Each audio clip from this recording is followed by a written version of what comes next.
there! It's time for World Watchers, famous people in history. If I wore a beard, say, and a top hat, you'd probably think I was trying to be Abraham Lincoln. If I put on a lab coat and held up a peanut butter product, I'd be doing George Washington Carver. Or possibly a nurse's cap and a big red cross, that would be for Clara Barton. Well, let's see who Andrew in our story picked for his famous person. The story for today is called Andrew's Apples, story and pictures by Cathy Ann, video and sound effects by Roger. Andrew hurried to gather his supplies for the big day at school. He didn't want to be late. He was first up to give his report on a famous person in history. He had chosen Johnny Appleseed. He picked the frontier traveler mostly because Andrew liked the costume he could wear. Legend suggests that Johnny Appleseed wore a pot on his head to protect him from rainstorms. He went barefoot most of the year and carried an old sack full of apple seeds. Plus, Andrew's family had apple trees in the backyard. Every fall he would climb up the trees to pick the best apples. Andrew's grandpa would stand below the tree and catch the apples with a baseball glove. They made applesauce and apple pie, Andrew's favorite dessert. Once at school, Andrew excused himself to change into his costume. He took off his shoes, placed a pot on his head, and slung a seed bag over his shoulder.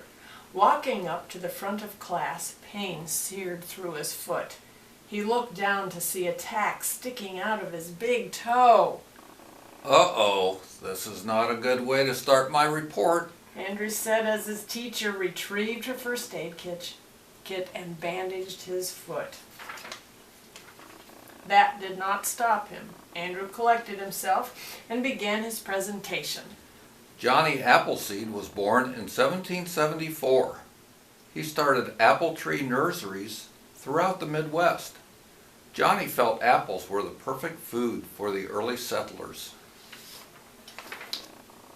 When Andrew explained about his costume, a glob of oatmeal dropped from the pot he wore on his head and slid down the side of his face.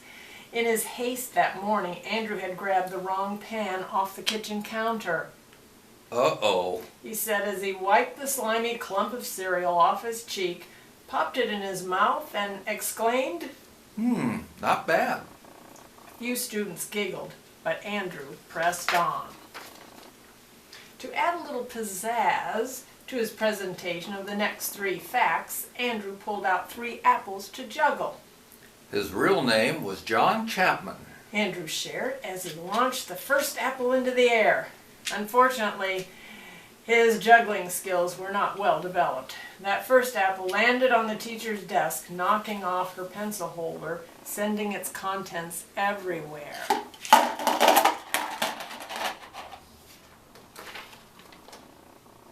Uh-oh, said Andrew.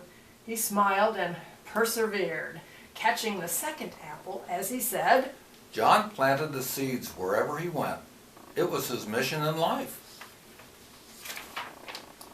As Andrew delivered the next part of his speech about how Johnny Appleseed was known for his storytelling ability, Andrew hurled the third apple upward, but it produced a loud clunk as it hit the pot still perched on his head. That knocked another blob of oatmeal loose, landing on Andrew's nose. Sounds of laughter broke out throughout the classroom. Uh-oh. Andrew sighed as his teacher admonished the class to settle down. At that point, he thought he had better pick up the pencils. As he bent over, the seed sack slipped off his shoulder, spilling apple seeds all over the floor.